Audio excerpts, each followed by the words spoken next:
আচ্ছা, আশা করি আপনারা আমার কথা শুনতে পাচ্ছেন এবং স্লাইডটাও দেখতে পাচ্ছেন। ঠিক আছে? জি স্যার। ওকে। তো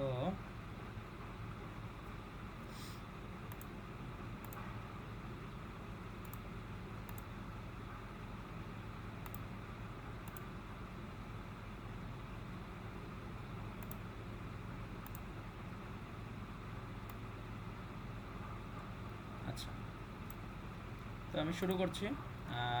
আমাদের আজকে হচ্ছে লাস্ট টপিক আমাদের সিলেবাসের জন্য, আপনাদের এই কোর্সের জন্য শেষ টপিক। এটার নাম হচ্ছে ল্যাটারাল আর্থ প্রেশার, এবং এখানে আসলে কি কাজ করে, কিভাবে আমাদের এখানে আমরা কিভাবে এই সয়েলের যে প্রেশার সম্পর্কে আমরা জেনেছি, সেটা কিভাবে হচ্ছে হরাইজন্টালি প্রেশার ক্রিয়েট করে কোনো একটা রিটেনিং স্ট্রাকচারের ক্ষেত্রে, সেই জিনিসটা হচ্ছে আমরা এখানে বিস্তারিতভাবে দেখব। তো প্রথমে একটা ছবি দেখতে পাচ্ছেন। ছবির পাশেই দেখতে পাচ্ছেন যে ছবিতে এক পাশে আছে হচ্ছে সয়েল, ওই যে এখানে যেই বডিটা আছে সেটাকে আমরা সয়েল মাস হিসেবে কনসিডার করছি। আর আরেক পাশে হচ্ছে রিটেনিং ওয়াল, যেটা এই সয়েলটাকে ধরে রেখেছে, তাই না? আমাদের যদি সয়েলটা এভাবে সরাসরি রাখা যেত, সয়েলের তো সেই লেভেলের স্ট্রেংথটা নেই। তো যার কারণে আমরা কি করি, একটা রিটেনিং ওয়াল দিয়ে সেই সয়েলটাকে ধরে রাখি। তো আমাদের একটা ছোট একটা ভিডিও আছে, সেই ভিডিওটা আমি একটু প্লে করতে চাই।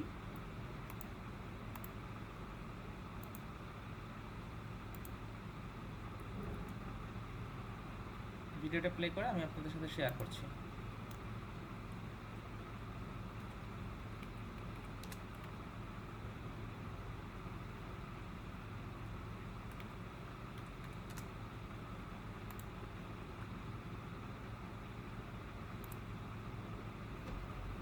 If you have driven or আচ্ছা, দেখি আপনাদের সাথে শেয়ার করা যায় কিনা।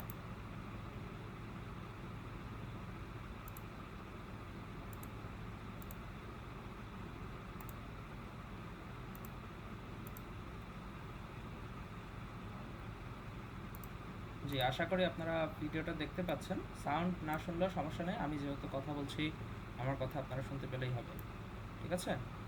তো ভিডিওটা একটু দেখেন, এখানে আপনারা মোটামুটি বুঝতে পারবেন যে কেন আমরা এই ল্যাটারাল আর্থ প্রেশার নিয়ে এত কিছু চিন্তা ভাবনা করছি। সো প্রথমেই এখানে একটা স্ট্রাকচার দেখতে পাচ্ছেন, যেটা হচ্ছে রিটেনিং ওয়াল। এই যে পাথরের তৈরি বা হচ্ছে কনক্রিটের তৈরি, আর এই পাশে হচ্ছে যেটা আর কি সয়েলটাকে ধরে রেখেছে, তাই না? দুইটা জিনিস দেখতে পাচ্ছেন। তো নর্মালি যেটা হয়, যদি হচ্ছে ধরেন কোনো রিটেনিং স্ট্রাকচার আমরা ব্যবহার করলাম না সয়েলের ক্ষেত্রে, তো সেই ক্ষেত্রে যখন হচ্ছে সয়েলের যে স্লোপটা আছে, আমাদের যে মাটির স্লোপ, তাই না, তো স্লোপটা এরকম যদি স্লোপই হয়, যেটা আপনারা স্ক্রিনে দেখতে পাচ্ছেন, এরকম যদি স্লোপের ক্ষেত্রে যেটা হয় যে মাটিটা কিছুক্ষণ আপনার স্ট্রেংথটা ধরে রাখে, যতটুকু তার শেয়ার স্ট্রেংথ সেই অনুযায়ী সেই স্লোপটা ধরে রাখবে। আমরা নিশ্চয়ই আগের যে টপিকটা ছিল সেখানে আমরা এটা সম্পর্কে জেনেছি যে কতটুকু শেয়ার স্ট্রেংথ হলে সয়েলের স্টেবিলিটি থাকে, স্লোপ স্টেবিলিটি, আগের চ্যাপ্টারে যেটা দেখেছি। তো সেই ক্ষেত্রে যেটা হয় যে যখন হচ্ছে এই স্লোপটা অনেক বেশি স্টিপ হয়, স্টিপ মানে হচ্ছে খাড়া, তো সেই ক্ষেত্রে সয়েলের শেয়ার স্ট্রেংথ এই স্টিপ স্লোপটাকে ধরে রাখতে পারে না। তো তখন তার পদ্ধতিটা হচ্ছে যে এই স্লোপটাকে কমিয়ে ফেলা, খাড়া ভাবা, মানে যতটুকু খাড়া ছিল সেটা থেকে সেটাকে হচ্ছে জেন্টাল করা, হ্যাঁ, স্লোপ কমিয়ে ফেলা। তো স্লোপ কমিয়ে ফেললে আমাদের সয়েলের শেয়ার স্ট্রেংথটা তাকে ধরে রাখতে পারে। এটা হচ্ছে মেইন বিষয়।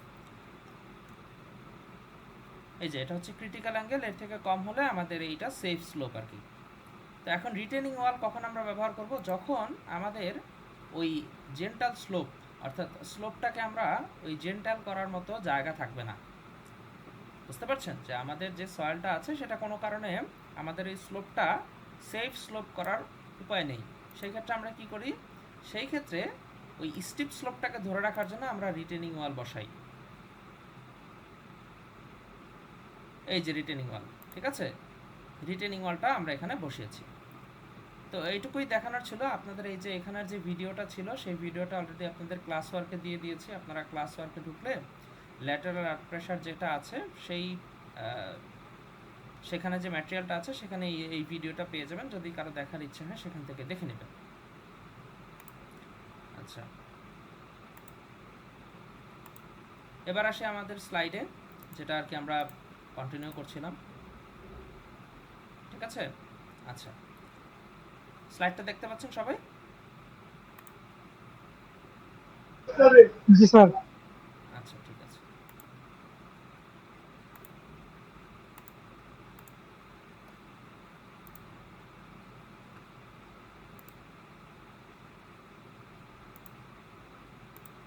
আচ্ছা, তো ল্যাটারাল আর্থ প্রেশারের জন্য আমরা সেটাই হচ্ছে বুঝালাম যে আমাদের যে রিটেনিং স্ট্রাকচারটা থাকে তার উপরে সয়েল মাস কি করবে, প্রেশারাইজ করবে, এবং সেটা কেন ব্যবহার করতে হচ্ছে সেটাও আপনারা বুঝলেন। তো এখানে সুন্দর মতো সেইটা ডেফিনেশনটা দেওয়া আছে, the pressure exerted by the soil against an engineering structure, মানে ইঞ্জিনিয়ারিং স্ট্রাকচার বলতে রিটেনিং ওয়াল স্ট্রাকচারটাকে বোঝানো হচ্ছে, or acting on a surface of surrounding soil mass is called earth pressure. বুঝতে পেরেছেন? এখানে আর্থ প্রেশার বলতে আসলে ল্যাটারালও হতে পারে, ভার্টিক্যালও হতে পারে। এই যে এখানে লেখা আছে ভার্টিক্যাল ফোর্স এবং হচ্ছে ল্যাটারাল ফোর্স। তো আমাদের কনসার্ন হচ্ছে ল্যাটারাল আর্থ প্রেশার, কারণ এই সয়েল মাসটা কিন্তু ল্যাটারালি আমাদের এই স্ট্রাকচারটার উপরে প্রেশারাইজ করবে। ঠিক আছে, তো যেটা হয় যে এখানে একটা ফাংশন দেখতে পাচ্ছেন, সিগমা 3 দ্বারা বোঝাচ্ছি আমরা ল্যাটারাল প্রেশার, আর সিগমা 1 দ্বারা বোঝাচ্ছি আমরা কি, ভার্টিক্যাল প্রেশার। সিগমা 3 দ্বারা বোঝাচ্ছি হচ্ছে অরাইজন্টাল যে প্রেশারটা আসবে, যেটা আমাদের ল্যাটারাল আর্থ প্রেশার, আর সিগমা 1টা হচ্ছে ভার্টিক্যাল আর্থ প্রেশার। ওকে, তো সেই ক্ষেত্রে এখানে যেটা লেখা আছে যে sigma 3 is a function of sigma 1, এখানে বোঝার বিষয়টা হচ্ছে এই স্লাইড থেকে যে আপনার ভার্টিক্যাল প্রেশারের উপরেই কিন্তু আপনার এই অরাইজন্টাল প্রেশারটা ডিপেন্ড করবে। অর্থাৎ আপনার ভার্টিক্যাল প্রেশার যত বেশি হবে আপনার অরাইজন্টাল প্রেশারটাও কি তত বাড়বে। তো এটা কিভাবে হয়, নিচে আমাদের একটা ইকুয়েশন আছে, সেই ইকুয়েশন দেখলে আপনারা বুঝতে পারবেন যে কেন সিগমা 1টা এখানে ফ্যাক্টর, যে সিগমা 1 যেটা আর কি ভার্টিক্যালি সয়েলের উপরে আসছে প্রেশার, তার উপর ডিপেন্ড করে আমাদের এই সয়েলের অরাইজন্টাল প্রেশারটা ডিপেন্ড করছে। এখানে তিনটা কন্ডিশন দেখানো হয়েছে, অর্থাৎ আর্থ প্রেশারের তিনটা কন্ডিশন। এখানে একটা আছে earth active earth pressure at rest, এবং হচ্ছে প্যাসিভ আর্থ প্রেশার। এই তিনটা সম্পর্কে আমি এখন বলবো, যদি আপনাদের কোনো জায়গায় কোনো বুঝতে অসুবিধা হয় আপনারা আমাকে প্রশ্ন করতে পারেন, অথবা হচ্ছে আপনাদের জন্য যে ভিডিওটা আমি দিয়ে দিয়েছি সেখান থেকে পরিপূর্ণভাবে এটার আইডিয়াটা পেয়ে যাবেন। তো যাই হোক, আমি জাস্ট সিম্পলি একটু বলি, আমাদের যে রিটেনিং স্ট্রাকচারটা সেটা যদি স্থির অবস্থায় থাকে, ওয়াল ইজ রিজিড, মানে হচ্ছে সে ডানে বা বামে কোনো দিকে মুভমেন্ট করবে না। যদি এই যে রিটেনিং স্ট্রাকচারটা যদি কোনো মুভমেন্ট না করে, সেই অবস্থায় তার উপরে সয়েলের যে প্রেশার সেটাকে আমরা বলবো আর্থ প্রেশার অ্যাট রেস্ট। আর অ্যাক্টিভ আর্থ প্রেশার কোনটা, এখানে দেখতে পাচ্ছেন আমাদের যে রিটেনিং স্ট্রাকচারটা সেটা কিন্তু সয়েল থেকে অর্থাৎ স্লোপ থেকে হালকা একটু দূরে সরে গিয়েছে, ডিস্টেন্স চলে গিয়েছে। তো সেই ক্ষেত্রে যেটা হয় যে ওয়ালটা, মানে অর্থাৎ রিটেনিং ওয়াল যেটা থাকে সেটা সয়েল থেকে দূরে চলে যায়। এটা যাওয়ার অনেকগুলো কারণ থাকতে পারে। সাপোজ ধরেন আপনার কোনো একটা ধরনের ভার্টিক্যাল মুভমেন্ট হলো, অথবা ধরেন হচ্ছে ভাইব্রেশন হলো কোনো কারণে, ঠিক আছে, যেহেতু এই রিটেনিং স্ট্রাকচারের আশেপাশে আরও অনেক ধরনের কি স্ট্রাকচার থাকতে পারে, বা কোনো একটা ধরনের কাজ হতে পারে, বা ধরেন আর্থকোয়াক হয়েছে, ঠিক আছে। তো যে কোনো কারণেই হোক আমাদের এই ওয়ালটা কি হয়েছে, এই আমাদের যেই সয়েলটাকে তার ধরে রাখার কথা তার থেকে সে দূরে চলে যাচ্ছে। এই অবস্থায় ওয়ালের উপরে যে প্রেশারটা আসবে সেটা কি, অ্যাক্টিভ আর্থ প্রেশার। এবং বলে রাখা ভালো যে এই অ্যাক্টিভ আর্থ প্রেশারের সময় এই ওয়ালের উপরে যে প্রেশারটা আসে সেটা হচ্ছে মিনিমাম প্রেশার। অর্থাৎ যখন রেস্ট কন্ডিশনে থাকে তখন এই ওয়ালের উপরে যে প্রেশার আসে তার থেকে এই প্রেশারটা কি কম, তার থেকে অ্যাক্টিভ আর্থ প্রেশারের প্রেশারটা কম। ঠিক আছে, তো পরীক্ষার সময় যখন আপনাদের এই ল্যাটারাল আর্থ প্রেশারের ক্লাসিফিকেশন করতে বলুক বা যে কোনোভাবে এটাকে বোঝাতে বলুক যে কোন প্রেশারটা কিভাবে, আপনারা কিন্তু এই জিনিসগুলো মাথায় রেখে পরীক্ষার সময় অ্যান্সার করার চেষ্টা করবেন। এর পরেরটা হচ্ছে প্যাসিভ আর্থ প্রেশার। তো প্রথম ছবিতে যেটা দেখতে পাচ্ছিলেন যে আমাদের যে স্ট্রাকচারটা আছে সেই স্ট্রাকচারটা কি চলে যাচ্ছে, দূরে চলে যাচ্ছে, তাই না, সয়েল থেকে। প্যাসিভের সময় এই যে রিটেনিং ওয়ালটা আছে সেই রিটেনিং ওয়ালটা সয়েলের উপরে, সয়েলের দিকে চলে যাচ্ছে। একটা হচ্ছে অ্যাওয়ে ফ্রম সয়েল, আর একটা হচ্ছে টুয়ার্ডস দি সয়েল। আমার কথা বুঝতে পারছেন? এই যে ওয়ালটা ছিল সেই রিটেনিং ওয়ালটা কি করবে, সয়েলের দিকে, ধরেন ডান দিকে মুভ করতেছে, এই যে অ্যারো চিহ্ন দ্বারা বোঝাচ্ছে যে এটা ডান দিকে মুভ করছে। তাহলে যখন এটা ডান দিকে মুভ করবে তখন কি হবে, এই সয়েলটা কি একটা এক্সট্রা প্রেশার পাবে, তাই না, একটা এক্সট্রা প্রেশার পাবে। তো প্রেশার যখন সয়েল পাচ্ছে তখন সে সয়েল সেটাকে কি করবে, রেজিস্ট করার চিন্তা করবে, রেজিস্ট, অর্থাৎ সে ওয়ালকে ধাক্কা দিবে। Action is equals two reaction, তাই না, আমরা তো এটা জানি। তো যখন এই ওয়ালটা সয়েলের দিকে চলে যাওয়ার চেষ্টা করবে তখন সয়েল একই প্রেশারে তাকে ধাক্কা দেবে, ঠিক আছে, যাতে স্টেবল থাকে। তো এই ধরনের কেসকে আমরা বলি প্যাসিভ আর্থ প্রেশার। এবং তখন এই ওয়ালের উপরে যে প্রেশারটা আসে সেটা কিন্তু ম্যাক্সিমাম প্রেশার। কেন ম্যাক্সিমাম প্রেশার? কারণ এই যে ওয়ালটা আছে সেই ওয়ালটা কিন্তু অলরেডি এই রিটেনিং স্ট্রাকচার হিসেবে এই সয়েলটুকুকে অলরেডি ধরে রেখেছে। উল্টো আবার যদি তাকে ডান দিকে মুভ করানো হয়, অর্থাৎ সয়েলের দিকে পুশ করা হয়, সেই ক্ষেত্রে কি তার প্রেশারটা কি বেড়ে যাচ্ছে না? এই জন্য আর্থ প্রেশারের ক্ষেত্রে সবথেকে বেশি প্রেশারের সম্ভাবনা থাকে প্যাসিভ আর্থ প্রেশারের ক্ষেত্রে, এবং সবথেকে কম থাকে অ্যাক্টিভ আর্থ প্রেশারের ক্ষেত্রে, এবং মাঝামাঝি থাকে হচ্ছে আর্থ প্রেশার অ্যাট রেস্ট। তো সেটা আমরা যেটা দেখব। আচ্ছা, তো আর্থ প্রেশার অ্যাট রেস্ট সেটার ডেফিনেশন এখানে দেওয়া আছে, এবং এখানে ওই ছবিটাই আবারও বর্ণনা করা আছে ওয়ান বাই ওয়ান। তো এইখানে এই ইকুয়েশনটা খেয়াল রাখেন, সিগমা 3 হচ্ছে অরাইজন্টাল যে প্রেশারটা, আর সিগমা 1টা কি, ভার্টিক্যাল যে প্রেশারটা। তাহলে আমি যে প্রথম দিকে বললাম যে আমাদের অরাইজন্টাল প্রেশারটা ডিপেন্ড করবে কার উপরে, ভার্টিক্যাল প্রেশারের উপরে, অর্থাৎ ভার্টিক্যাল প্রেশার যত বাড়বে আমাদের অরাইজন্টাল প্রেশারটা কি তত বাড়বে। তো এখন দেখেন রিলেশনটা কি আসছে, একটা কোএফিসিয়েন্ট নিয়ে আসছে, কোএফিসিয়েন্ট অর্থাৎ একটা কনস্ট্যান্ট ভ্যালু, তাই না। তো constant value K not, K not, ঠিক আছে, কে নট, কে নট দ্বারা আমরা কি বুঝবো, অরাইজন্টাল প্রেশার ডিভাইডেড বাই কি, vertical pressure, horizontal pressure divided by vertical pressure. তো এখন আমাদের যদি সিগমা 3টাকে বের করতে হয়, যেটা আমাদের লাগবে, কারণ কি আমরা ল্যাটেরাল আর্থ প্রেশার বের করতে চাচ্ছি, তাই না, ল্যাটেরাল আর্থ প্রেশার বের করতে চাচ্ছি, তখন আমরা কি করব, কে নটকে এই সিগমা 1 দ্বারা গুণ করতে হবে। তার মানে আমাদের প্রথমে কি জানতে হবে, যে কোনো একটা সয়েল সিস্টেমের উপরে ভার্টিক্যালি কতটুকু প্রেশার আছে, এবং ভার্টিক্যাল প্রেশার জানার পর আমাদের জানতে হবে যে সেখানে এই কে নটের যেই ভ্যালুটা সেটা কত, অর্থাৎ কোএফিসিয়েন্টের ভ্যালু কত কোনো একটা সয়েলের জন্য, এবং এই দুটোকে মাল্টিপ্লাই করলে তখন আমরা হচ্ছে এই অরাইজন্টাল প্রেশারটা পাবো, ঠিক আছে। একইভাবে যেটা বলছিলাম যে অ্যাক্টিভ আর্থ প্রেশারের ক্ষেত্রে সয়েলটা কি করবে, অর্থাৎ আমাদের যে রিটেনিং ওয়াল সেটা কি সয়েল থেকে দূরে চলে যাবে, সয়েল থেকে দূরে চলে যাবে, সেই অবস্থায় যে প্রেশার সেটা হচ্ছে মিনিমাম প্রেশার। এবং এই ক্ষেত্রে দেখেন যে কে এ এটাও কিন্তু সিগমা 3 ডিভাইডেড বাই সিগমা 1, অর্থাৎ আমাদের যদি অরাইজন্টাল প্রেশার দরকার হয় তখন আমাদের কিন্তু ভার্টিক্যাল স্ট্রেসের সাথে আমাদের এই কোএফিসিয়েন্টকে গুণ মাল্টিপ্লাই করতে হবে। তো এখানে যেহেতু অ্যাক্টিভ কন্ডিশন, অ্যাক্টিভ কন্ডিশনের জন্য হচ্ছে কে এ। একইভাবে প্যাসিভ আর্থ প্রেশারের জন্য যেটা বলছিলাম যে কে পি, পি মানে হচ্ছে প্যাসিভ, এখানেও সেম একইভাবে এই প্রেশারটাকে আমাদের ক্যালকুলেট করতে হবে। এবং এই যে আপনারা দেখতে পাচ্ছিলেন যে প্যাসিভের সময় সেই কোএফিসিয়েন্টের যেহেতু ভ্যালু বেশি, তার মানে কোএফিসিয়েন্টের ভ্যালু যদি বেশি হয় তাহলে আমাদের যে ক্যালকুলেশন হরাইজন্টাল প্রেশার, তাহলে হরাইজন্টাল প্রেশারটা কী হবে, বেশি হবে, হরাইজন্টাল প্রেশারটা কী হবে, বেশি হবে। Sigma 3 is equals two vertical pressure into হচ্ছে কোএফিসিয়েন্ট। তাহলে দেখেন কেপি এর ভ্যালু সব থেকে বেশি, কারণটাও কিন্তু আমি ঠিকভাবেই বললাম যে আমাদের যখন সয়েল সিস্টেমটাকে সেই ওয়ালটা পুশ করছে, তাহলে পুশ করলে তখন কি হবে, সয়েলটাও একইভাবে প্রেশারটাকে বাড়িয়ে দিবে। কে নটটা হচ্ছে মাঝখানে, কারণ সে কি, সে হচ্ছে রেস্ট কন্ডিশন, অর্থাৎ আমাদের যে রিটেনিং স্ট্রাকচার সেটা কি ডানে বা বামে মুভ করছে না। তো এখানে সেই কথাটাই লেখা আছে, because pushing a soil mass against itself, pushing a soil মাসটাকে পুশ করছে কোন কন্ডিশনে, প্যাসিভ কন্ডিশনে, তাই না। প্যাসিভ কন্ডিশনে পুশ করার কারণে requires immense force while allowing to yield and expand. আর active pressure, the pressure coefficient is always geometrically greater than the active coefficient. অর্থাৎ এই যে কেপি, এইটা হচ্ছে অ্যাক্টিভ কন্ডিশনের থেকে এটা হচ্ছে বেশি হবে, সোজা কথা এইটাই আর কি এখানে লিখেছে।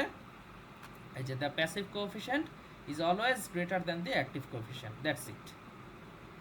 আমার কথা বুঝতে পেরেছেন? আচ্ছা, তো যদি এতটুকু বুঝতে পারেন যে আমাদের এই যে যখন প্রেশার কোএফিসিয়েন্ট কখন কোন ক্ষেত্রে কীরকম হবে, তো এখন আমরা আসি আমাদের যেই সিম্পল ম্যাথ যেটা আর কি আমাদের করতে হবে 13.1 আপনারা দেখতে পাচ্ছেন। এইখানে হচ্ছে সেরকম একটা ম্যাথ দেয়া আছে এবং সেটা কোন কন্ডিশনে আছে সেটা কিন্তু আমাদের কোশ্চেন পড়লেই আমরা বুঝতে পারবো, ঠিক আছে? আচ্ছা, দেখেন ফিগার 13.6a, সেটা হচ্ছে এই যে এই ছবিটা। পরীক্ষার সময় আপনাদের প্রশ্নের সাথে এই যে ডান পাশের যে ছবিটা এটা দেয়া থাকবে, এই নিচেরটুকু কিন্তু দেয়া থাকবে না, ঠিক আছে? এই নিচেরটুকু আপনাদের নিজেদের করে নিতে হবে। এটা জাস্ট আপনাদের সলিউশন দেখানোর জন্য আমি হচ্ছে এখানে দেখিয়েছি। খুবই সহজ, যেহেতু আপনারা ইফেক্টিভ আর্থ প্রেশার পড়েছেন, তো এখানে এটা করতে খুব একটা সমস্যা হওয়ার কথা না, খুবই সিম্পল জিনিস। দেখেন, একটু বোঝার চেষ্টা করেন। এই যে ছবিটা আছে, এই ছবিটা আপনাদের পরীক্ষার সময় দেয়া থাকবে। কি কি আছে সেটা একটু বলি। দুইটা, একটা স্যান্ডের লেয়ার আছে, স্যান্ড।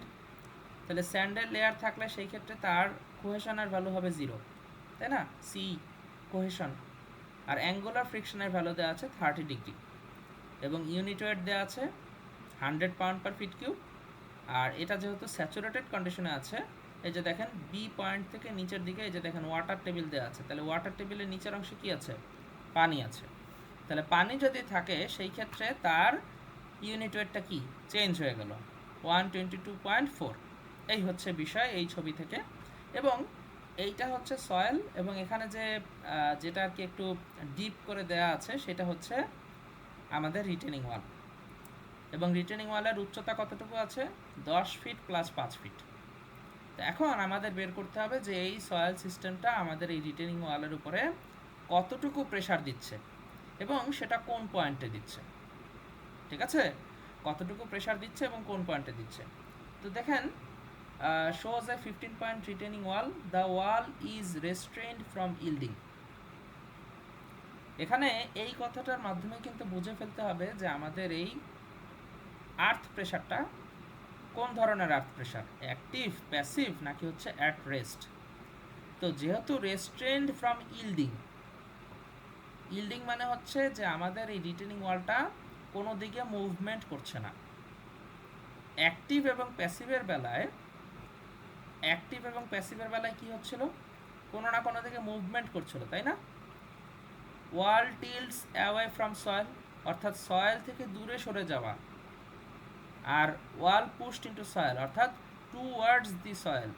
তাহলে দুই ক্ষেত্রেই কিন্তু ইল্ডিং হচ্ছে, বুঝতে পেরেছেন? আর যদি নো ইল্ড, রিজিড হয়, নো ইল্ডিং মানে হচ্ছে রিজিড, তাহলে সেটা হচ্ছে অ্যাট রেস্ট কন্ডিশন।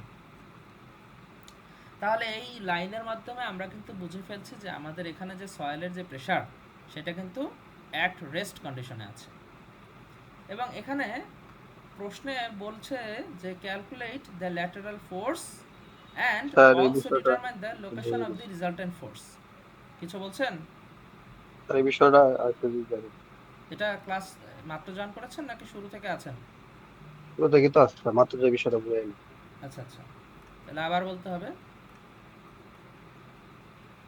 এখানে অ্যাক্টিভ এবং প্যাসিভ কন্ডিশন দুইটা। তাহলে অ্যাক্টিভ কন্ডিশন হচ্ছে কখন? যখন হচ্ছে আমাদের যে ওয়ালটা আছে সেটা যদি সয়েল থেকে দূরে সরে যায়। আর প্যাসিভ কন্ডিশন হচ্ছে যখন আমাদের এই ওয়ালটা কি সয়েলের দিকে মুভমেন্ট করে, সয়েলের দিকে, টুওয়ার্ডস দি সয়েল। তো দুই ক্ষেত্রে প্রেশার। তো যখন হচ্ছে টুওয়ার্ডস দি সয়েল তখন কি হয়? প্রেশারের ভ্যালুটা ম্যাক্সিমাম হয়। আর যখন হচ্ছে কি সয়েল থেকে দূরে সরে যাচ্ছে তখন কি হচ্ছে? প্রেশারের ভ্যালুটা কমে যাচ্ছে।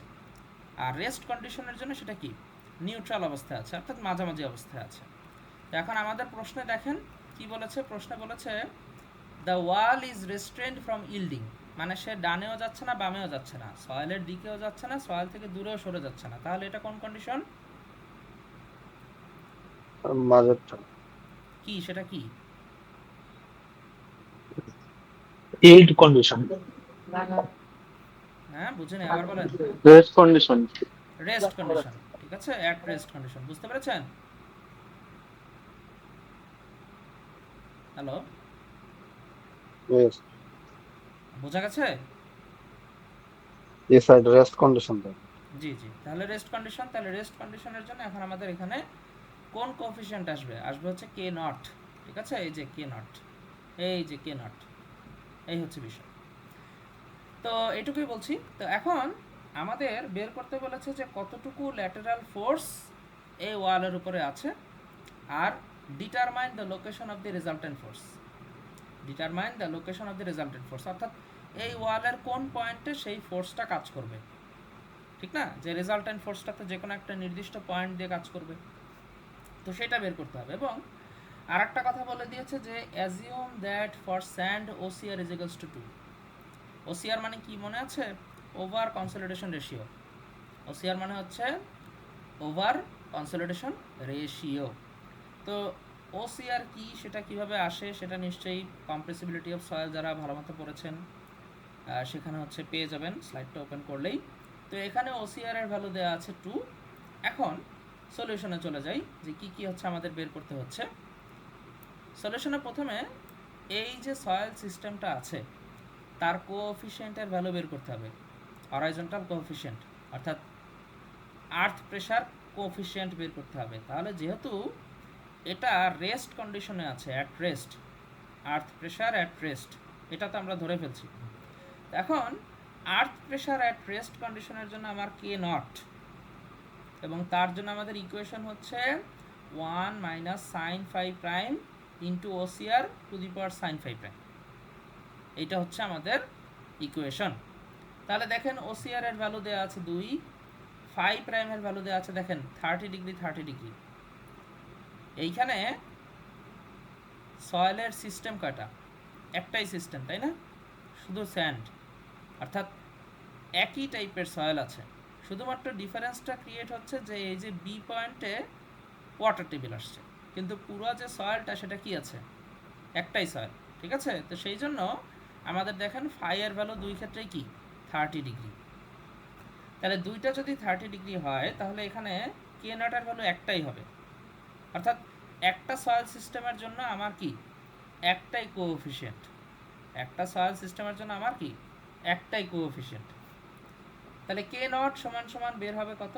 0.707, 0.707। এখন এইটা যখন আমরা পেয়ে গেছি যে কে নট এর ভ্যালু 0.707, এখন আমাদের বের করতে হবে কি ল্যাটারাল ফোর্স, প্রেসার, তাই না?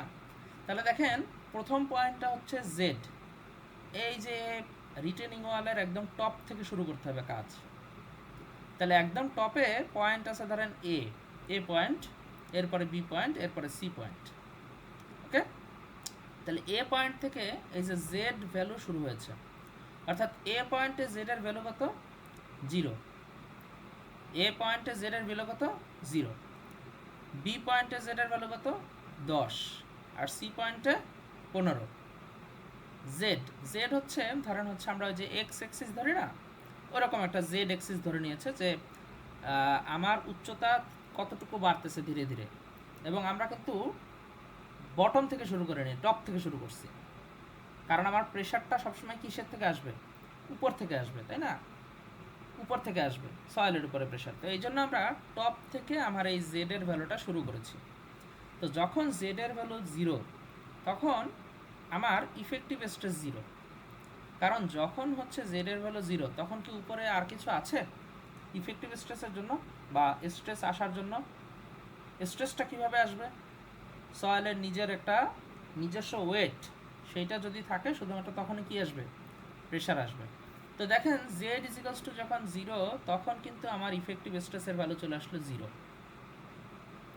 এবং এইটা যদি 0 হয়, এইটা যদি 0 হয় তাহলে আমরা কি শিখেছিলাম? সিগমা 3 ইজিক্যালস টু কি? সিগমা 1 ইন্টু হচ্ছে কে নট, তাই না? সব ক্ষেত্রে একই রকম, অর্থাৎ হরাইজন্টাল প্রেসার বের করার জন্য আমার কি করতে হবে? সেই কনস্ট্যান্ট ভ্যালু এর সাথে আমার ইফেক্টিভ স্ট্রেস অর্থাৎ ভার্টিক্যাল স্ট্রেস সেটাকে গুণ করতে হবে। ঠিক আছে, তো এখন সেটাই আমরা করব। তাহলে দেখেন, যেহেতু আমার এই সিগমা নট প্রাইমের ভ্যালু হচ্ছে 0, 0 কেন সেটা তো বললামই, যেহেতু এই এ সিস্টেমের উপরে বা এ পয়েন্টের উপরে আর কোনো সয়েল মাস কিছুই নাই, এক্সটার্নাল কোনো স্ট্রেস আসতে পারতো বাট সেটাও নাই, তো এ পয়েন্টের উপরে কিছু নাই, তার জন্য 0। তাহলে হরাইজন্টাল প্রেশার কত হবে? 0। এবং ইউ হচ্ছে 0, কারণ কি এখানে কোনো পোর ওয়াটার প্রেশার আসার কোনো সম্ভাবনা নাই, কারণ এইটা হচ্ছে ড্রাই সয়েল। এই বি পয়েন্ট এ থেকে বি পয়েন্ট যতটুকু আছে এখানে কোথাও কি ওয়াটার টেবিল নাই, তাহলে ওয়াটার টেবিল না থাকলে সেখানে কি পোর ওয়াটার প্রেশারটা হয়ে গেল 0। তাহলে দেখেন এরপরে জেড ইজিক্যালস টু 0-র জন্য যে আমি এই জিনিসগুলো পেয়ে গেলাম, অর্থাৎ vertical pressure 0, horizontal pressure 0, pore water pressure 0। এরপরে দেখেন at Z equals to 10 feet, অর্থাৎ এ পয়েন্টের পরে আসলাম বি পয়েন্ট, এ পয়েন্টের পরে আসলাম বি পয়েন্ট। এখন বি পয়েন্টের উপরে কতটুকু সয়েল আছে? এই যে 10 ফিট যতটুকু সয়েল এতটুকু, তাই না? 10 ফিট। এবং এখানের vertical stress sigma naught prime সেটা কত হবে? Sigma equals to gamma H. Gamma এর ভ্যালু কত? এই যে গামা এর ভ্যালু 100, গামা এর ভ্যালু কত? 100, এবং এটার উচ্চতা কত? 10। তাহলে এই যে 10-এর সাথে 100 গুণ করা হয়েছে, sigma equals to gamma H. আশা করি এটা সবাই জানেন। তো sigma equals to gamma H যদি হয় সেটা হচ্ছে 1000 পাউন্ড পার ফিট স্কয়ার। এইটা হচ্ছে এই বি পয়েন্টের উপরে কতটুকু ভার্টিক্যাল প্রেশার আসতেছে, বি পয়েন্টের উপরে কতটুকু ভার্টিক্যাল প্রেশার আসতেছে। তাহলে ভার্টিক্যাল প্রেশারটাকে কনভার্ট করব কিসে? হরাইজন্টাল প্রেশারে, তাই না? তাহলে সেটা উপায় কি? এই যে সিগমা এইচ, সিগমা নট হচ্ছে ভার্টিক্যাল, সিগমা এইচ হচ্ছে হরাইজন্টাল। তাহলে কোএফিসিয়েন্ট দিয়ে আমি গুণ করলাম, আমার ভ্যালু চলে আসলো 707 পাউন্ড পার ফিট স্কয়ার। তাহলে দেখেন এই যে বি ছবিটা দেখেন, বি আমাদের কিন্তু পরীক্ষার সময় আমাদের এই ছবিগুলো ড্র করতে হবে, এই দুইটা ছবি। তো সেটা কিভাবে আঁকে? এই ওয়াই অ্যাক্সিসে হচ্ছে জেড এর ভ্যালু, অর্থাৎ 0 থেকে শুরু করে 10, 15, এটা তো বুঝতে পারছেন যে রিটেনিং ওয়ালের যে যতটুকু উচ্চতা সেইটাই হচ্ছে আপনার জেড এর অংশ। তাহলে জেড যখন 0 তখন আমার এই হরাইজন্টাল প্রেশারের ভ্যালু কত? 0, যার কারণে এখানে এই যে 0 থেকে আমার এই ব্লু কালারের লাইনটা শুরু হয়েছে। এবং জেড যখন 10 তখন এর ভ্যালুটা কত? 707 পাউন্ড পার ফিট স্কয়ার। বুঝতে পারছেন এটা? এইখানে হচ্ছে 0 আর এখানে হচ্ছে 707, এখানে 0 এখানে হচ্ছে 707, এবং গভীরতা বাড়ার সাথে সাথে আমার কিন্তু হরাইজন্টাল প্রেশারটা একই সাথে বাড়তেছে, এইটাই এটা ইন্ডিকেট করে।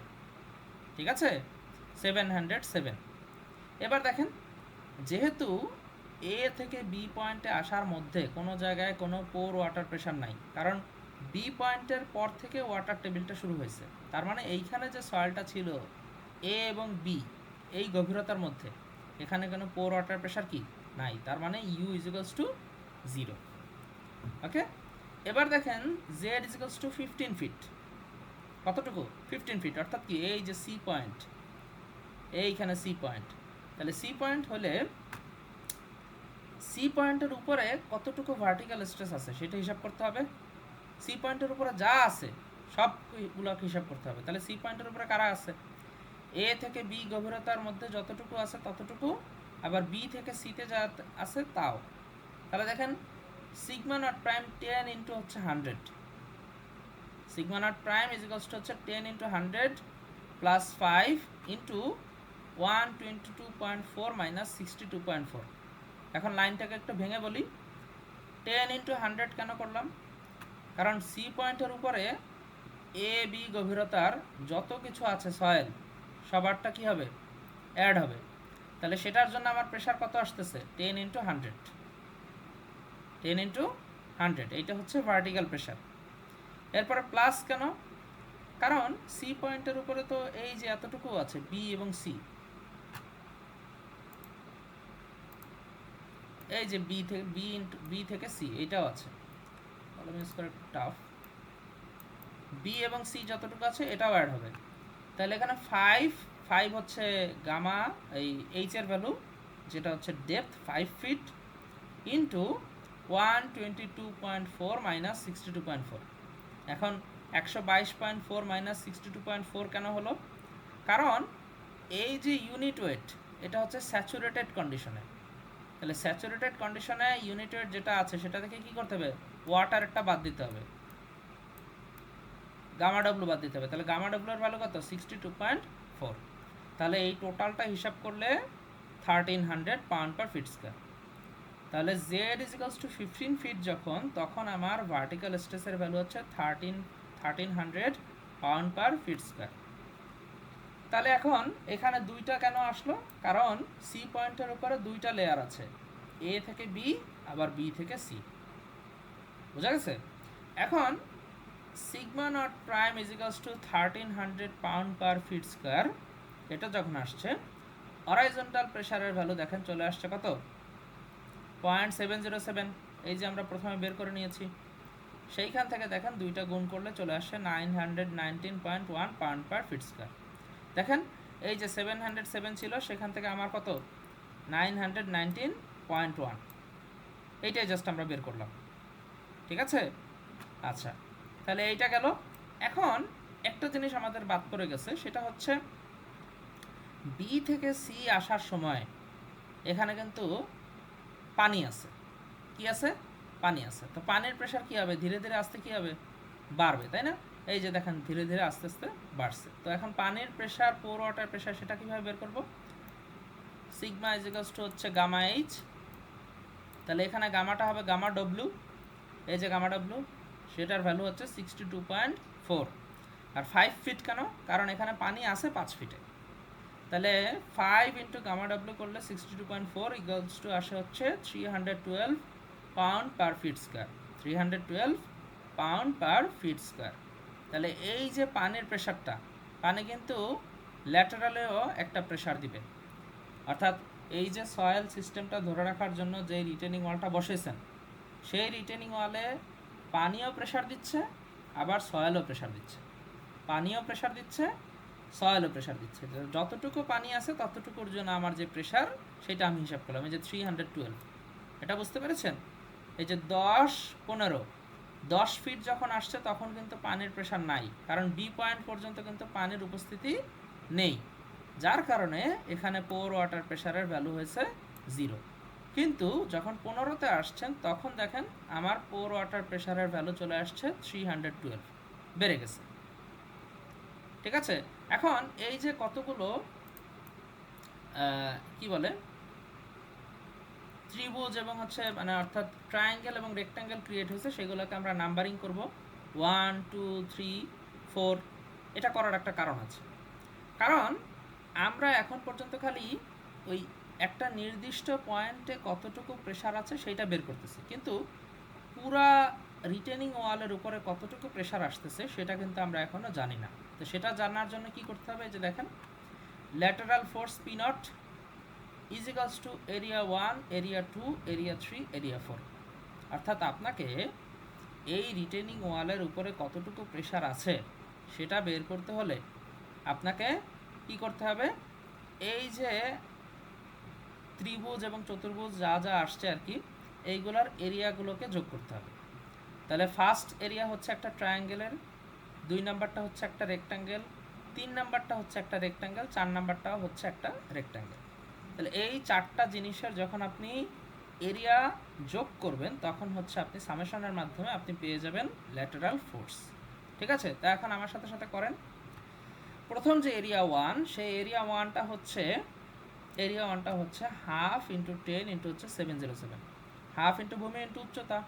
তাহলে উচ্চতাটা হচ্ছে 10 আর এই ভূমিটা হচ্ছে 707, ঠিক আছে? প্লাস 5 ইন্টু 707, এখানে রেক্ট্যাঙ্গেল আছে, এই রেক্ট্যাঙ্গেলের জন্য এটার দৈর্ঘ্য ইন্টু প্রস্থ। তাহলে এটার উচ্চতা হচ্ছে কতটুকু? 5 ফিট। উচ্চতা হচ্ছে কত? 5 ফিট। আর এইখানে এর যে প্রস্থ সেটা কত? 707। এটা হচ্ছে 707। তাহলে 5 ইন্টু 707 প্লাস এই যে ছোট যে ট্রায়াঙ্গেলটা আছে 3 নাম্বার, তাহলে এটার জন্য হাফ ইন্টু ভূমি ইন্টু উচ্চতা। তাহলে উচ্চতাটা কত? উচ্চতাটা সেই 5 ফিটই হবে। প্রস্থ কতটুকু বা ভূমি কতটুকু, সেটা হচ্ছে এই যে 919.1, এখান থেকে যদি 707 বাদ দেন তাহলে এটা পেয়ে যাবেন কত, 212.1। কিভাবে আসলে একটু দেখাই দিই আরেকবার। এই যে এই পয়েন্ট, তাই না, এই যে এই পয়েন্ট, তাহলে এই পয়েন্ট পর্যন্ত আমার এই এক্স অ্যাক্সিসের ভ্যালু হচ্ছে 707, আর এই পয়েন্টের জন্য হচ্ছে 919.1। তাহলে দুইজনের মধ্যে ডিফারেন্স কতটুকু, সেইটাই হচ্ছে 212.1। ঠিক আছে, তাহলে এইভাবে হচ্ছে আমরা তিনটা যোগ করলাম, আর লাস্টেরটা হচ্ছে ওয়াটার প্রেশার, তাই না, 1/2 × 5 × হচ্ছে 312, সেটা হচ্ছে এই যে 4 নাম্বারটার জন্য। তাহলে টোটাল সবগুলো যোগ করলে আমরা কত পেয়ে যাচ্ছি, 8380.3 pound per fit, 8380.3 pound per fit. এখন আপনি বলেন এই যে পাউন্ড পার ফিটে আসার কারণটা কি। পার ফিটে আসার কারণটা হচ্ছে আমাদের যেই স্ট্রাকচারটা আমরা দেখতে পাচ্ছি অর্থাৎ রিটেনিং ওয়াল, সেটার অপোজিট সাইডে কি আছে সেটা কিন্তু আমরা দেখতে পাচ্ছি না। তো আমরা ধরে নিচ্ছি যেটা এটা একটা 1 ফিটের একটা রিটেনিং ওয়াল, অর্থাৎ অপোজিটে পার ফিটে কতটুকু প্রেশার আসতেছে সেইটা আমরা হিসাব করছি। বুঝতে পেরেছেন? অর্থাৎ এটা যদি 3D হতো এবং আমরা যদি অপোজিট সাইডে কতটুকু সে লম্বা হচ্ছে সেটা যদি আমরা দেখতে পারতাম, তাহলে আমরা ওই পার ফিট না হিসাব করে ওই ফিট দ্বারা আমরা গুণ করতে পারতাম। তো যেহেতু সেটা নেই, সেই জন্য আমরা এটা রেজাল্টটা এসেছে আমাদের পাউন্ড পার ফিটে, পাউন্ড পার ফিটে।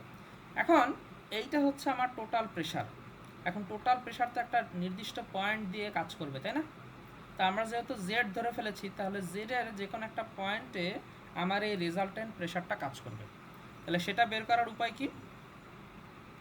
সেটা বের করার উপায় হচ্ছে আমরা এই সি পয়েন্টটা একটা মোমেন্ট নিব, সি পয়েন্টটা একটা মোমেন্ট নিব, মোমেন্ট নিয়ে কাজটা করবে। এই যে Z, the location of the resultant measured from bottom of the wall, resultant pressure, resultant কোথায় হবে সেটা বের করার জন্য moment of pressure diagram about C, moment of pressure diagram about C. তো দেখেন পি নট হচ্ছে কত সেটা আমরা জানি, 8380.3। এখন এই মোমেন্ট অফ প্রেশার ডায়াগ্রাম বের করতে হবে, অর্থাৎ এখানে যে প্রত্যেকটা ডায়াগ্রাম আমরা আঁকলাম 1 নাম্বার 2 নাম্বার 3 নাম্বার 4 নাম্বার, এই 4টা এরিয়ার মাধ্যমে আমরা কিছু মোমেন্ট বের করব। সেটা কিভাবে বের করব দেখেন, 3535 সেটা কিভাবে আসলো, এই যে 1 নাম্বার যে ডায়াগ্রামটা ছিল সেইটার যে এরিয়া, ঠিক আছে, তো এরিয়ার তো একটা সেন্টার অফ গ্র্যাভিটি আছে, আছে না, সেন্টার অফ গ্র্যাভিটি, সেটা থেকে আমার এই সি পয়েন্ট যেটা আছে সেই সি পয়েন্টের ডিস্টেন্স কতটুকু সেটা হচ্ছে আমাদের মাপতেছি। অর্থাৎ আমরা এখানে মোমেন্ট বের করছি, তাই না, মোমেন্ট, এরিয়ার মোমেন্ট, মোমেন্ট অফ এরিয়া। তাহলে সেই ক্ষেত্রে আমাদের এই এরিয়ার সাথে, সেই এরিয়ার সেন্টার অফ গ্র্যাভিটির সাথে থেকে এই বটমের কতটুকু দূরত্ব সেটা বের করতে হচ্ছে। তো 1/2 × 10 × 707 যেটা হচ্ছে এই 1 নাম্বার এরিয়ার জন্য, সেটা আসছে হচ্ছে 3535 ইন্টু 5 + 10/3। কীভাবে আসলো, এইটা হচ্ছে 5, ঠিক আছে, আর এইটা একটা ট্রায়াঙ্গেল, তাই না, ট্রায়াঙ্গেলের হচ্ছে যদি বাহুর দিক থেকে যান তাহলে কি আসে 1/3, আর যদি কোণের দিক থেকে যাই তাহলে হচ্ছে 2/3। তাহলে দেখেন এই যে পয়েন্টটা, এই পয়েন্ট থেকে এটার সেন্টার অফ গ্র্যাভিটি কত দূরে হবে, 1/3 হবে না, 1/3 অফ এইচ। তাহলে এইচটা কত, 10 ফিট, 1/3 × 10 ফিট, তাহলে সেটাই করেছে 10/3, 5 + 10/3, ঠিক আছে। আচ্ছা, তো আমাদের যেহেতু এই যে এই পয়েন্টে, এই যে সি পয়েন্টের জন্য মোমেন্ট ধরেছি, তাহলে সি পয়েন্ট থেকে এই 1 নাম্বার যে ডায়াগ্রামটা আছে তার সেন্টার অফ গ্র্যাভিটির দূরত্বটাকে আমরা হিসাব করলাম। একইভাবে এবার আসেন 2 নাম্বারটার জন্য। 2 নাম্বারে দেখেন কত আসতেছে, এই যে 2 নাম্বার, এটার এরিয়া কতটুকু, 5 × 707 করেছেন, তার জন্য কত আসে 3535 এনেছেন তো। তাহলে এটার সাথে গুণ করতে হবে কতটুকু বলুন তো, এটা তো একটা রেক্ট্যাঙ্গেল, তাহলে এটার কি মিড পয়েন্টটা কতটুকু, 1/2। তাহলে এই যে এটার উচ্চতা আছে, এই যে 2 নাম্বার যে এরিয়া, এটার মিড পয়েন্টটা কোথায় হবে? এই যে এইখানে হবে। তাহলে 5 এর অর্ধেক কত? 5/2 হবে। বুঝতে পেরেছেন? এই যে এতটুকু দৈর্ঘ্য আমাদের কাজ করতে হবে, এই যে এতটুকু, এইটা হচ্ছে এই যে এটা। বুঝতে পেরেছেন? আচ্ছা, তারপর 3 নাম্বার এরিয়া, 3 নাম্বার এরিয়ার জন্য কতটুকু হবে? কতটুকু হবে? এই যে জেড পয়েন্ট যেটা আছে, জেড পয়েন্ট থেকে কতটুকু? 1/3। তাহলে 1/3 অফ এইচ। তাহলে এখন এই যে 3 নাম্বার যে এই ট্রায়াঙ্গেলটা আছে তার উচ্চতা কতটুকু? 5 ফিট। তাহলে 5 ফিট হলে তাহলে যেখানে দেখেন 5/3, 5/3। বুঝতে পারছি? 5/3 কিভাবে হলো? 1/3 অফ এইচ, এইচটা হচ্ছে 5 ফিট এই ট্রায়াঙ্গেলটার জন্য। এবার আসে 4 নাম্বার ট্রায়াঙ্গেলের জন্য, যেটা আর কি পোর ওয়াটার প্রেশার নির্দেশ করছে। তো সেটা হচ্ছে 1/2 × 5 × হচ্ছে 312, 1/2 × 5 × হচ্ছে 312, এই যে 312। তাহলে এটা করলে টোটাল প্রেশারের ভ্যালু আসে হচ্ছে 780। তাহলে এখন দেখেন, তাহলে জেড পয়েন্ট থেকে এইটা যদি আমার সেই জেড পয়েন্ট হয়, হ্যাঁ, যেটা আমি বের করতে চাচ্ছি, যে বটম মানে সি পয়েন্ট আর কি, সরি জেড পয়েন্ট বলছি, যাকে আমরা মোমেন্ট ক্যালকুলেশনের জন্য নিয়েছি, যেই পয়েন্টটাকে, তাহলে এখান থেকে এটার দূরত্ব কতটুকু হবে? Centre of gravity 1/3 of H, 1/3 of H. তাহলে এইচ কত? এই ট্রায়াঙ্গেলটার গভীর উচ্চতা কতটুকু? 5 ফিট। তাহলে 5/3। ঠিক আছে? তাহলে এইটা হচ্ছে তার প্রেশারের ভ্যালু, আর এই যে 5/3 হচ্ছে মোমেন্ট আর্ম, ওইটা হচ্ছে তার প্রেশার, আর 5/3 হচ্ছে তার distance from C point, centre of গ্র্যাভিটির ডিস্টেন্স ফ্রম সি পয়েন্ট। তাহলে এই জিনিসটা করলে আমাদের এখানে জেড এর ভ্যালু চলে আসলো 4.83। তার মানে এই যে টপ থেকে যদি আপনি শুরু করেন, এই যে টপ থেকে অর্থাৎ এ পয়েন্ট থেকে যদি শুরু করেন, তাহলে জেড এর ভ্যালু যেহেতু আস্তে আস্তে বাড়তেছে, তাহলে এই যে টোটাল প্রেশারটা সেটা কোনো একটা পয়েন্টে এই যে এরকমভাবে প্রেশার দিবে। ঠিক আছে? এরকম কোন একটা পয়েন্টে প্রেশার দিবে, যেটার গভীরতা হবে হচ্ছে 4.83, অর্থাৎ 5 ফিটের কাছাকাছি আর কি। এই হচ্ছে আমাদের ফোর্স। ঠিক আছে? এই হচ্ছে আমাদের সেই ল্যাটারাল ফোর্স, যেটা resultant force, actually resultant force, যেটা এই টপ পয়েন্ট থেকে, অর্থাৎ রিটেনিং ওয়ালের যে টপ আছে সেই টপ থেকে 4.83 ফিট নিচে কোন একটা জায়গায় সে হচ্ছে তার রেজাল্টেন্ট ফোর্সটা কাজ করবে। বুঝতে পেরেছি? তো এই হচ্ছে আপনাদের টোটাল ম্যাথ। যদি কোনো কারো কোশ্চেন থাকে কোথাও, সেটা একটু বলতে পারেন। হ্যাঁ, বলেন। ওই যে গামা ডাব্লিউ 62.4, এটা স্যার ওই যে জেড পয়েন্টের থেকে বাদ হলো 62.4, স্যার কিভাবে আসলো? আর এটা মানে কেন বাদ হলো, এই জিনিসটা স্যার বুঝতে পারিনি। গামা ডাব্লিউ এর ভ্যালু হচ্ছে হলো যে এইখানে স্যার, যে এটা স্যার, এটা না 122.4। এটা স্যার বুঝছি স্যার, 62.4 স্যার কেন বাদ হলো, আর এটা কোথা হ্যাঁ, থেকে আসলো? সেটাই তো বলতেছি। এটা বাদ হওয়ার কারণ হচ্ছে, প্রথম কথা হচ্ছে যে গামা ডাব্লিউ এটা হচ্ছে পানির ইউনিট ওয়েট। ঠিক আছে? এসআই পদ্ধতিতে এটার ভ্যালু হচ্ছে 9.81 kilo newton per metre cube, আর ফিট পাউন্ডে সেটার ভ্যালু হচ্ছে 62.4 পানির ইউনিট ওয়েট। লেখা রাখেন খাতায়। ঠিক আছে? জি স্যার, ইন্টারনেটে সার্চ দেন, এটা হচ্ছে পানির ইউনিট ওয়েট। এখন বুঝতে পারছি স্যার। 62.4 কেন বাদ গেল? সেটা হচ্ছে আমাদের এই সয়েলটা হচ্ছে স্যাচুরেটেড সয়েল, অর্থাৎ এর ভেতরে সয়েলও আছে, পানিও আছে। এর ভেতরে সয়েলও আছে, পানিও আছে। এখন জি স্যার, আমাদের যে ভার্টিক্যাল প্রেশার বা আমরা যে অরাইজন্টাল প্রেশারটা বের করতে চাই, তো অরাইজন্টাল প্রেশারটা বের করার জন্য আমরা শুধুমাত্র ইফেক্টিভ স্ট্রেস, অর্থাৎ সয়েল নিজে কতটুকু প্রেশার দিচ্ছে সেইটা হচ্ছে আমরা হিসাব করি। ঠিক আছে? তাহলে এই যে সয়েলের প্রেশারটা কতটুকু হবে, 122 থেকে পানির প্রেশারটা বাদ দিচ্ছি, তাহলেই হবে। বুঝতে পারছি স্যার, মানে শুধু সয়েলের ইউনিট ওয়েটটা নেওয়া জি হয়েছে, জি জি জি ওই জায়গাটা 122.4 পানি এবং এবং সয়েল সয়েল দুটো দুইটা। মিলে দেওয়া ছিল। জি জি জি জি এইটাই হচ্ছে ইফেক্টিভ স্ট্রেস। আমাদের যে ইফেক্টিভ স্ট্রেস যেই টপিকটা ছিল সেইটা দেখলেই আপনি এটা বুঝে ফেলতেন। যাই হোক, তাহলে এখানে দুইটা একসাথে আছে, এই দুইজনকে বাদ দেওয়া হয়েছে 62.4, যার কারণে আমরা যেই প্রেশারটা পাচ্ছি সেটা হচ্ছে শুধুমাত্র সয়েলের প্রেশার, শুধুমাত্র সয়েলের প্রেশার, এবং সয়েলের প্রেশারের সাথেই আমরা হরাইজন্টাল প্রেশারটা আমরা হিসাব করব। আর কারো কোনো কোশ্চেন আছে এই টপিকে? যারা ক্লাস করতেছেন কোথাও না বুঝলে বলেন। এই ম্যাথটা কিন্তু ভেরি ভেরি আর ইম্পর্টেন্ট। এটা সয়েল এবং পানি দিকে স্যার এটা দুইবার বাদ দিছে স্যার, হ্যাঁ, মানে সয়েলও আছে পানিও আছে, এই জন্য সয়েল দিকেও পানিটা বাদ, আবার এক্সট্রা করে পানিটা বাদ স্যার।